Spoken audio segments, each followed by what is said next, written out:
Take a look at me, baby. Tell me what do you see? Take a look at me, baby. You're looking at the brand new me. I'm like a total stranger knocking at your door. No need to worry about the way I was before. It's a new love story, so read every line. You be the judge and the jury. I'm guilty of the crime. I'm guilty of the crime of loving you, baby. Guilty of the crime.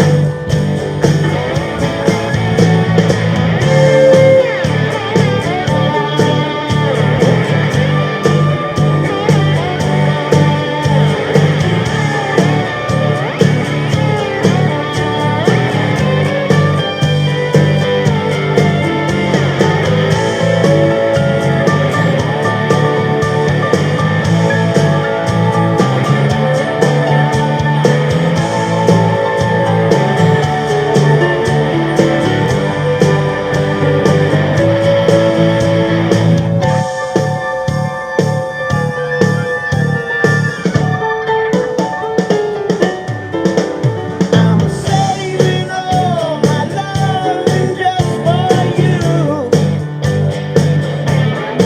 'cause there's nothing more that I would rather do.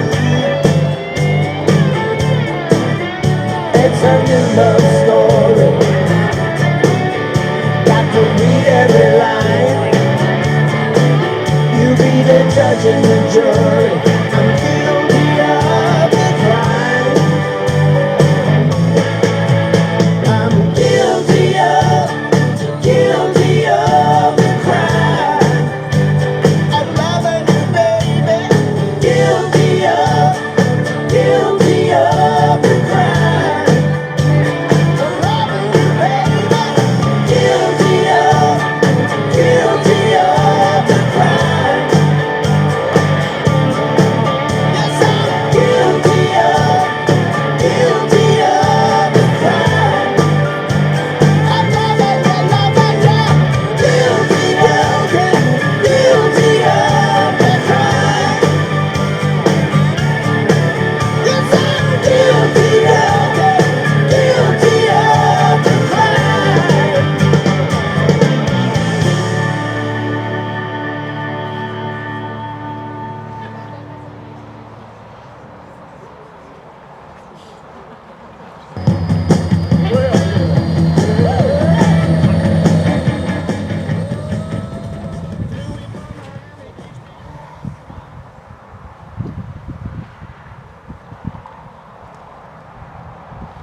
On behalf of Hilda and Bron and Kat and their families, I warmly welcome you this afternoon. I would also like to welcome family and friends who are unable to be here with us and are joining us by live stream. Whether you are present here at the service or listening by live stream, the family would like to thank you for your love and support at this time. George was cremated at an earlier time, and today we come together to honour and celebrate his life. My name is Delma Carpenter, and a funeral celebrant, and along with Matt and the staff at Westella, we feel honoured and very privileged to be part of George's life celebration. And just a little housekeeping, if you haven't done so already, now's a great time for you to turn your mobile phones onto silent.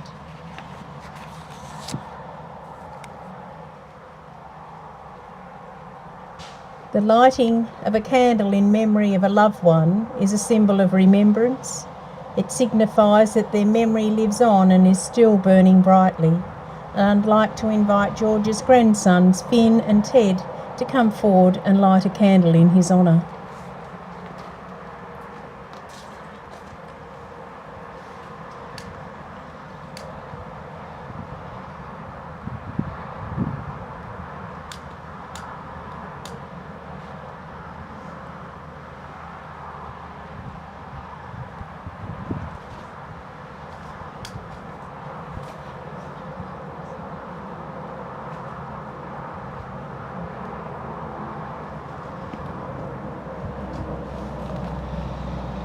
Thank you, boys.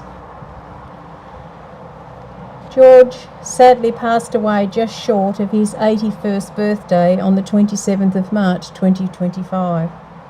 To his family and those closest to him, there are no words that can truly ease the pain of losing someone so dear. George had a quiet but steady presence, a man of kindness, strong values and unwavering support. His absence leaves a space that cannot be filled, and we know how deeply you are feeling his loss at this time. Trust that the love and the memories he leaves behind will never fade. Hold on to the moments of laughter, the gentle wisdom he shared, the warmth of his presence in your lives. Grief is love that has nowhere to go, and in time, that love will find its way into the stories you tell, the legacy he passed down, and in the quiet ways he shaped who you are. Please know that you are not alone in your sorrow. Those who knew George stand with you, grieving his loss but also celebrating the life that he lived. May you find comfort in the love that surrounds you and the enduring impact George has left on all who were lucky enough to have known him. George's family have lovingly written his eulogy, and I'd now like to share it with you. It was in Maryborough, Queensland on the 5th of April 1944 when Winifred and William Robertson welcomed their son George Vincent into the world. George was the second child of 4, with brother Bill being the eldest and Ian and Peter following. Upon his birth, Win and William were living in Mount Isa. William working at the Mount Isa mine, but Win was visiting Maryborough where her parents lived at the time. Family holidays were spent escaping the heat of Mount Isa on Magnetic Island, where endless days were filled with fishing and relaxation. It was a cherished tradition that brought joy to the family. In later times, George's brother Ian recalled a particular 2-day reef fishing trip when both of them stunk to high heaven when his wife Christine picked them up. While George's parents moved to Townsville, taking the youngest 2 sons with him in 1963, George and his older brother Bill remained in Mount Isa. George worked for the Isa mines and also for the railway. George boasted that he got his driver's licence by driving a car to the end of the street and back while the copper watched on while finishing a cigarette. He had the first Mini Cooper S in Mount Isa and frightened his brother Bill with the first drive in it. They love going to the local rodeos and camping on the dry riverbeds. As they grew older, Bill, the eldest brother, moved to Tasmania to work in the mines at Rosebery. Intrigued by his experiences, George and his younger brother later embarked on a working holiday to Tassie to see what all the fuss was about. Bill stayed in flats run by the Venimer family in Burnie. It was there that Diana Venimer, the eldest daughter, met George, though she initially took a shine to Bill and wrote to him after they moved out of the flats. Bill passed the letter to George. Thus began a long period of letter writing between George and Diana. The letters from Diana were so long they prompted comments like, "Can you pass me the sports pages? Crossword, comics?" The two met again, romance blossomed, and they married in 1974. Together, George and Diana built a life filled with love and family. They had 2 children, Catherine and Bronwyn. Weekends were often spent in the garden, ferrying the girls to sports and enjoying time with cherished family and friends. Summers were at Bridport, making memories at the beach. With love comes great loss. Diana passed away in 1996 after receiving much loving care from George. He later found love again with Jen, and when she passed away in 2004, he once again showed the depth of his care and devotion. His final love was Hilda, with whom he spent many happy years enjoying life and travelling together. Throughout his career, George worked in various roles, starting in the mines, at the Wesleyvale particle board mill, and later in the union movement. He eventually found his happy place at Forth Primary School, where he looked after the maintenance and shared his love of gardening with the next generation. George may have left our world, but will never leave the hearts and the minds of those who were privileged to have known him. I'd like to share a tribute with you now from Hilda.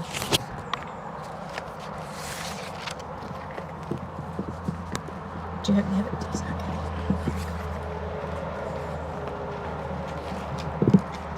I think that should pick you up there, yes. Okay, thank you. To my dear mate and my bestie, George, 20 years have gone by, and boy, did we have a great life. We had the best times, and I've got a ton of memories to reflect for the rest of my life. Our trips away on the Big Island were some of the best times. We've seen so much of our beautiful country. Our favourite area was the lovely Kimberley in Western Australia. We swam in and under waterfalls, beautiful beaches on the most northern western tip of Western Australia. Some goals that we had set. Sat on beaches and watched the whales migrate north to give birth to their babes. Stood on the very edge of the Great Australian Bight. Wow, that was such a treat. Saw crocs fishing as the water started to flow over the Cahill crossing and catching some of those beautiful big barramundi, wishing that we could have caught some as well. Fantastic flight over Kakadu and also a flight into the horizontal falls in Western Australia. These are just a few of our highlights that we had that we can remember. Back home we spent a ton of time at the Bay of Fires, which was our favourite spot in Tassie. You always got up at the crack of dawn and took yourself down to the water with your chair and your fishing rod and your books and caught some beauties. Fortunately for the fish, you all sent them back on their way. We tried to get down there as often as we could and sometimes asked friends to come along with us as well. Sitting on those beautiful beaches for happy hour were the best. We would often say, I wonder what the poor people are doing. Your garden was your pride and joy. Over the last couple of years you made it your happy place. You would sit outside underneath the umbrella with your book and your puzzles and of course your iPad and just enjoy the fresh air and have your little buddy Bundy sitting beside you. The love, devotion you have for your family was an inspiration, and your two young buddies, Finn and Ted, were the apple of your eye. The joy on your face seeing both Finn and Ted growing up to great kids was so special to you. George, it has been an absolute honour to have you been part of my life. Your patience, kindness, love, devotion you gave me and my family I will never forget. I love you heaps. Be at peace, my dear friend, and go and catch and release some of those big fish down at the bay. I will have a drink with you next time I'm down there. Thank you.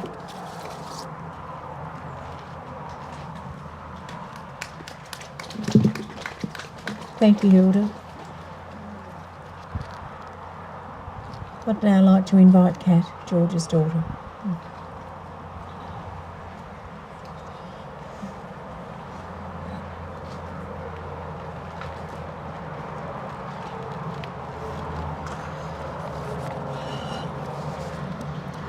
Where do I start? In no way can I do justice to Dad in a few short words, but I keep reminding myself that we'll continue to hold his memory and his legacy every day as he lives on in all of us who knew him. Today is about celebrating Dad's life. He was so many things to the people who loved him. Son, brother, husband, partner, dad, granddad, uncle, friend, confidant, mate, cobber. Dad loved making things and fixing things. His attention to detail was extraordinary. He loved gardening, cycling, bushwalking, fishing, caravanning, NRL. He loved trying new foods. He loved a good whiskey, a Bundaberg rum, and his taste in beer developed over time from 4X to local craft beer, thankfully. He had an extraordinary hunger for history, no matter how troubled. I think he believed that knowing these things helped us avoid the mistakes of the past. Dad always had a book on the go or a puzzle in hand in his later years. He devoured news of current events and politics and always had a considered and passionate opinion on what was happening. He loved people watching at the cafes while visiting us in Sydney. His need to learn more and know more never ceased.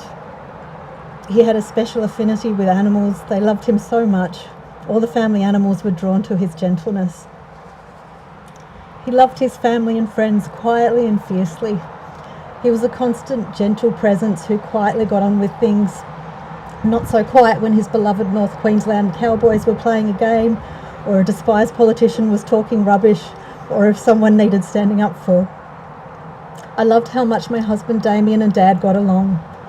Both enjoyed diving into deep conversation with each other, and I have a fond memory of Dad rocking out to some of his favourite music, which Damien DJ'd for him recently at our place.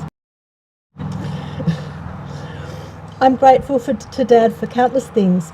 The legacy I'm most grateful for is his strong beliefs and principles around equity, fairness, justice, dignity and respect, which he's passed on to us. Both Mum and Dad provided Bron and I with the basis to discover for ourselves who we were, what we held dear and what we wanted out of life. I see Bron and Dave handing those things down to the boys, Finn and Ted, and I'm immensely proud, as I know Dad was. Dad lives on through us all. Loved always, remembered always. Love you to pieces, Dad.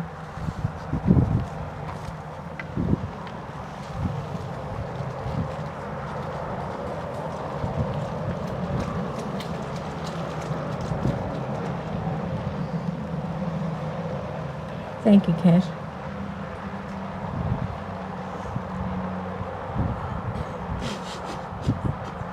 I think Bron is going to share with us now.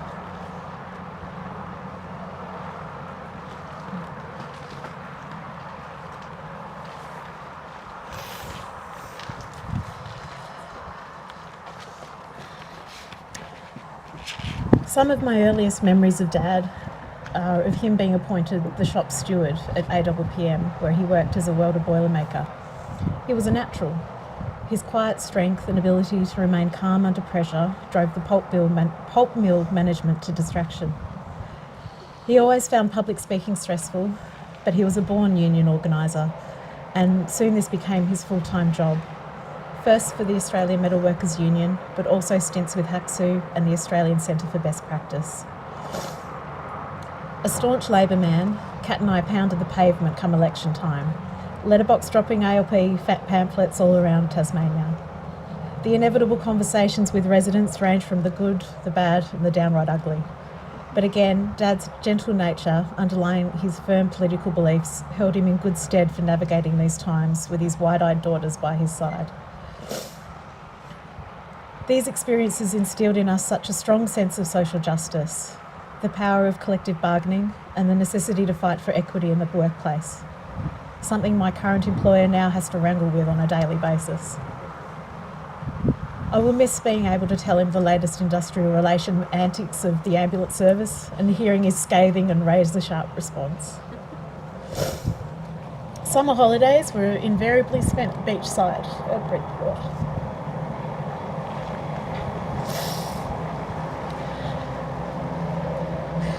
Dad would take us for long walks in the early morning to get the paper and meander along the foreshore back home, and after dinner would take us fishing off the Bridport Wharf, where we proudly caught whiskered catfish and the occasional toadfish. As an adult, I can see that this was to give our beautiful mum some solitude and rest from the constancy of school holidays. But it was also the creation of so many precious childhood memories. Bridport has always been a sacred place for us since Mum died. It is where we feel closest to her. It is also one of the places that Dad has chosen for his ashes to be scattered at his beloved Mermaid's Pool. Dave and I now continue the Robertson tradition of summer holidays in Bridport with our own boys, where Kat and Damien often join us. These are precious times, and I have no doubt that Dad will be there with us in spirit going forward. The garden was always been Dad's oasis in life. As children, we were raised on homegrown veggies grown in the rich red soil of the northwest coast. And summer was always a bounty of apricots, raspberries and strawberries. Later in life, in a small garden, Dad found innovative ways to maximise his yield. Espaliered fruit trees lined the back fence and thrived under his careful hand, and a homemade hydroponic reticulating system was less successful and the source of much frustration and hours of tinkering. Every summer, when I would inevitably grow a glut of tomatoes, Dad would invariably scratch his head and lament that tomatoes were the one fruit he could not master. And every year I would tell him that he just needed to show them the same blatant disregard and neglect that anything in my garden needs to survive. Dad, I will forever see you meandering around our backyard, plucking out random weeds, smelling the roses, and shaking your head at the rampant codling moth. They say you marry your father. And while this thought feels very Tasmanian, stay with me. Mum and Dad role modelled a loving, respectful relationship based solidly in friendship and the importance of family. I witnessed firsthand what great love looks like in times of crisis, how gentle and selfless that love was, and how it deepened still when death loomed large. That's a lot to live up to. And as the husband of a Robertson daughter, it is a lot to live up to. But Dave, I knew I'd found it in you, and Dad did too. Dad took to the role of granddad with aplomb. He revelled in it.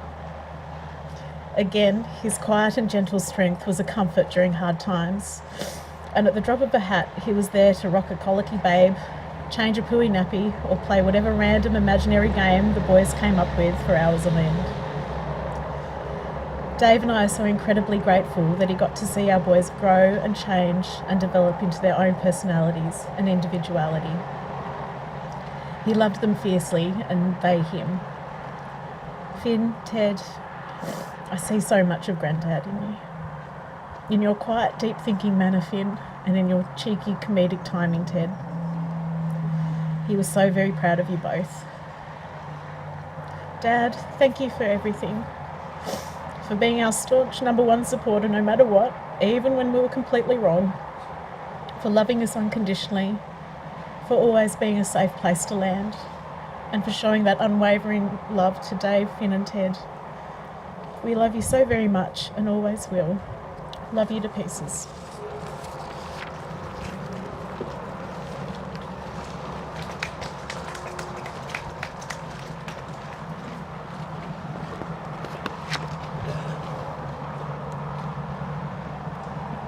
Thank you, Bron. Family members Doreen and Honey are joining us by live stream, and Dave is now going to read us a tribute from them. I think he's going to be helped out by Ted.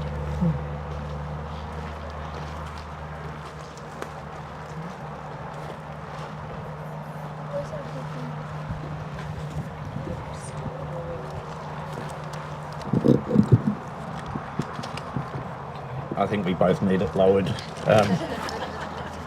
Look, we've been honoured with all the love and support that's been sent our way over the last week, and I know many people couldn't make it through the tyranny of distance, but there was one message that we wanted to share with you, and this comes from Doreen, Pat and Bron's auntie, and Diana's sister, Bron's mum. Ted, you asked to read, and you're more than welcome, and I'm here to help. Sadly, I can't be here today, but just wanted to say a few words about George. I know George for over 50 years. When my older sister Diana met George and got married, even though George was my brother-in-law, I always felt he was my brother I never had. You couldn't find a more loving, caring, patient, headstrong man. George and Diana had two beautiful daughters, Catherine and Bronwyn, who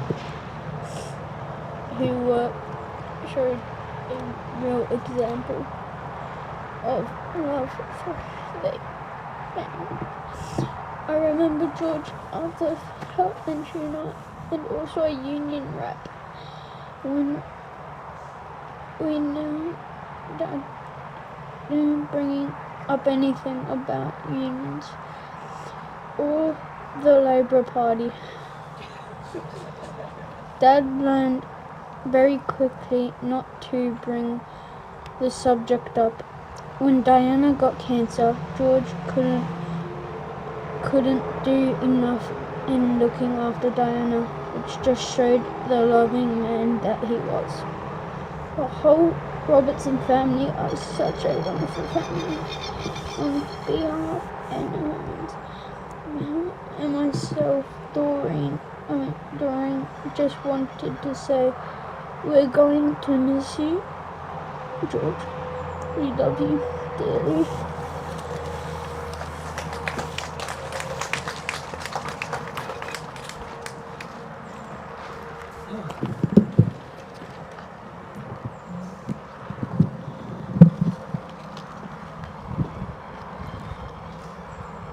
Thank you, Ted. I'm sure Pop would have been very proud of you, and of you too, Dave. Yes.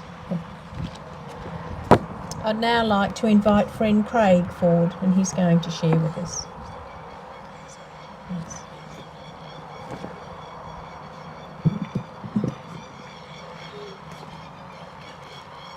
I'm not sure about the right height too. Thank you for inviting me to say a few words about George. I was thinking about it this morning. I've known George now over 50 years. So when I first met him as a cheeky apprentice, and he was a tradesman at the Wesley Vale board mill. And as an apprentice, he looked to tradesmen as a mentor, and George was one of the good ones. He was easy to navigate towards because he always could pull you in as a kid. You were doing stupid things and say, well, hey, that might be such a good idea, or, you know, point you in the right way. So George taught me things, and I always remember those things. We had a lot of fun times. I remember very well where we used to get changed of a morning. We used to sit on a deck a wooden deck, and we'd put our work clothes on, and our boots were underneath our seat, and we'd put our boots, slip our feet into our boots, lace them up, and away we go. And there's one particular guy there that no one really got on very well with, including myself and George. And this guy, one of the other workers, not George or I, decided to nail his boots to the floor previously. So he come in, did his usual thing, moaning about the whole job and what's going on, and growled at everybody, and slipped his feet into his boots, tied his laces up, and promptly fell on the floor. We were sitting there giggling, and he was saying, who did that? And George and I somehow contracted amnesia about the same time, and that went on for quite a while. We never really could remember who did it. So in between giggles, that was quite a good time. So our paths, when I finished my apprenticeship, George and I went our different ways. And then I was actually a union delegate at Simplot Australia, and George was an official. And so we met again. And to be an official, you have to have a very good understanding of people. You have to be kind, you have to be strong, you have to be engaged with people well, and be able to talk to people, and be also a good negotiator. And George was all of those. So I was very happy to have him doing that for us, and he was very well accepted by the guys and very appreciative of what he'd done for us all. Then we parted ways again. Then we went travelling and at different times. And then through Hilda and my partner Jan, who'd been mates for pretty much ever, we met again. So the last 4 or 5 years we started to meet and greet and head off on wonderful caravan and camping trips. Had a lot of fun. We were both nature lovers. We were very strong on preserving fish, or that was our story when we come back from fishing. Because there's quite a few times we didn't catch any, but still, all about preservation of the fish. But we shared lots of good times and memories, and he was always a good conversation. He always talked to you about things, always shared things. We had a strong view, very similar views on the way of the world and things that went on, and how the Labor Party and the Liberals and union reps. Same thing for us. We've been through the same things. People don't want to talk about the union, so we shared that sort of same experience. I just want to say that, to sum up, George was a gentleman. He was a pleasure to be involved with, and he'll be sorely missed. Thank you.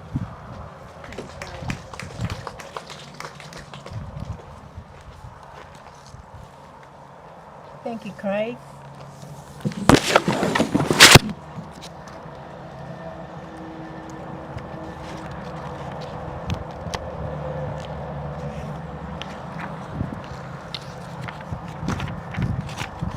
Some time ago, George talked about the planning of his funeral. He requested it to be short and sweet, and chose the music he would like played. We're now going to listen to some of that music while watching visual memories of his life.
Winding your way down on Baker Street, light in your head and dead on your feet. Well, another crazy day.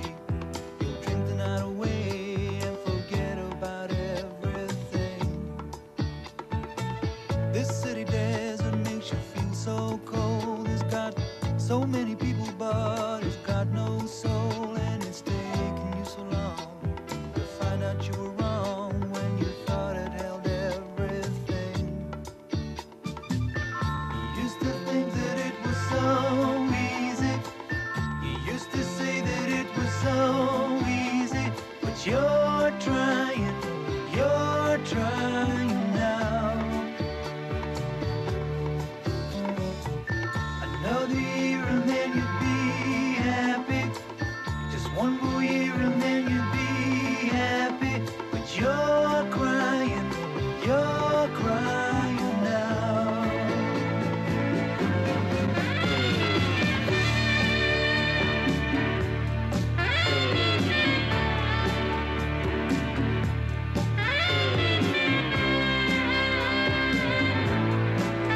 place.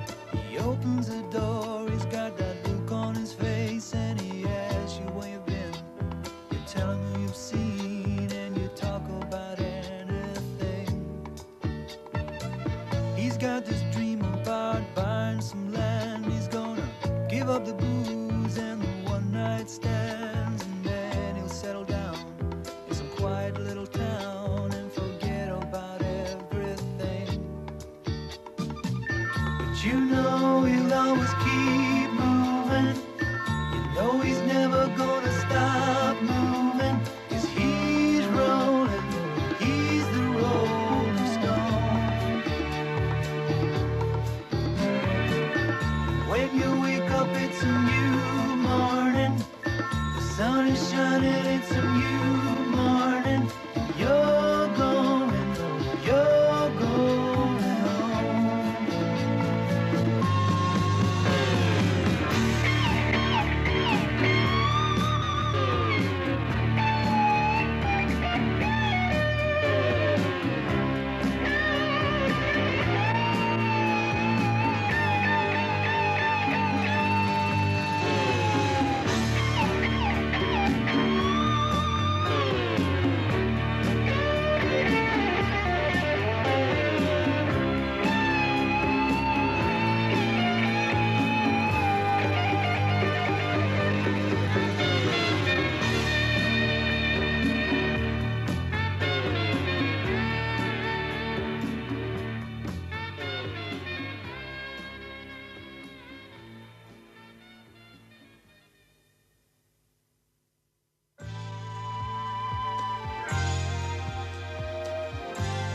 Winding your way down on Baker Street, light in your head and dead on your feet. Well, another crazy day. You'll drink the night away and forget about everything. This city desert makes you feel so cold. It's got so many people, but it's got no soul, and it's taken you so long to find out you were wrong when you thought it held everything. You used to think that it was so easy. You used to say that it was so easy, but you're trying now. Another year and then you'd be happy. Just one more year and then you'd be happy. But you're crying now.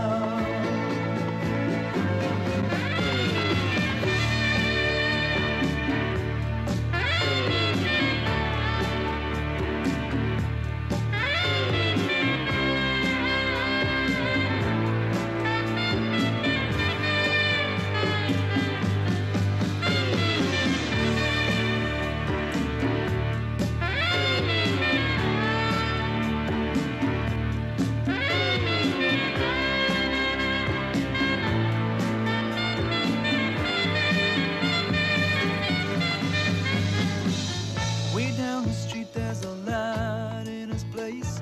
He opens the door, he's got that look on his face, and he asks you where you've been. You tell him who you've seen, and you talk about anything. He's got this dream about buying some land. He's gonna give up the booze and the one-night stands, and then he'll settle down in some quiet little town and forget about everything. But you know he'll always keep moving. You know he's never gonna stop moving, 'cause he's rolling, he's the rolling stone.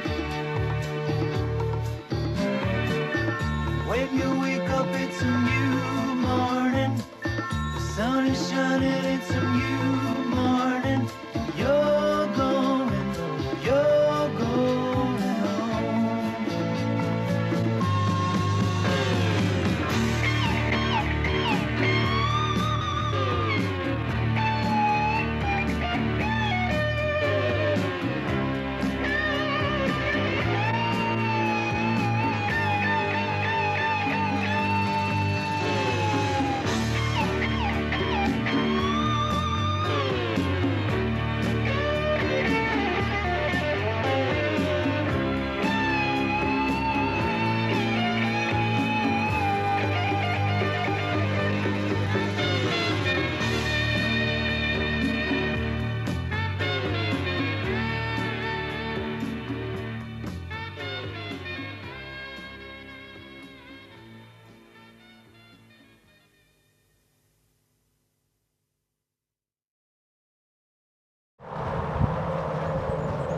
We have a very special poem from Finn and Ted that they would like shared with you today, and Naomi Munro is going to read that for us.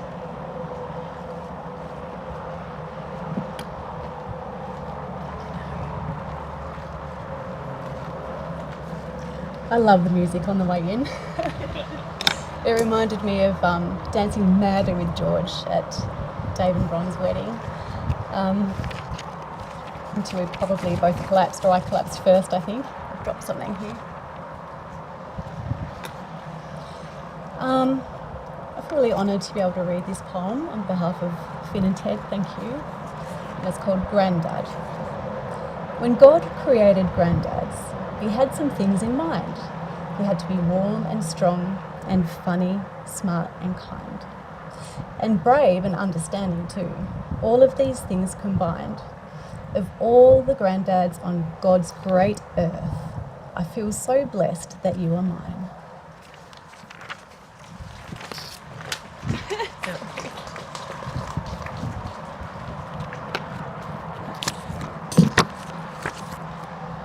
That's lovely, boys.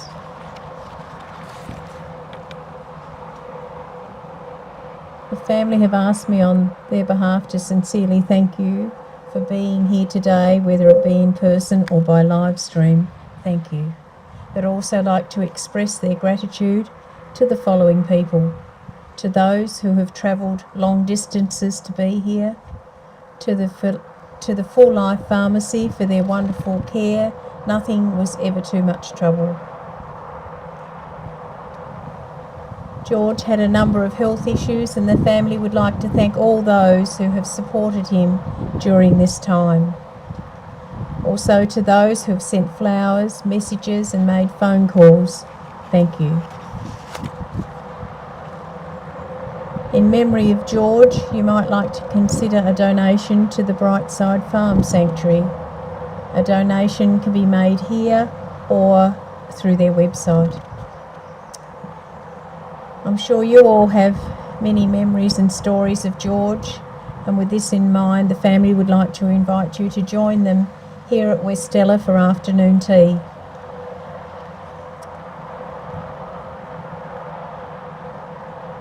Today, we've paid tribute and given thanks to George's 80 years here on earth, and we remember him with love for the person he was and the way he lived his life. We thank him for his wisdom and quiet strength he brought into our lives. His legacy lives on in the kindness he showed, the principle he upheld, the many lives he touched, and the love for his family and his friends. I'd like to close the service today with a poem, Weep Not For Me, and it might be how George would see today. Weep not for me, though I have gone into that gentle night Grieve if you will, but not for long, upon my soul's sweet flight.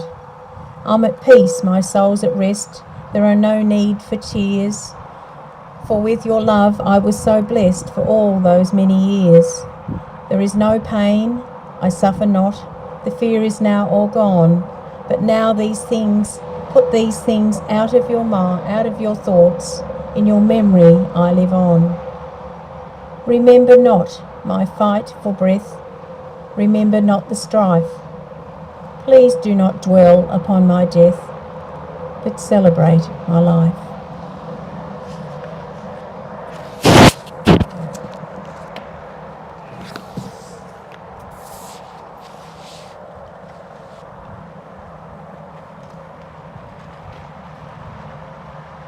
If you would like to now stand, and we can make our way into refreshments. I want my empty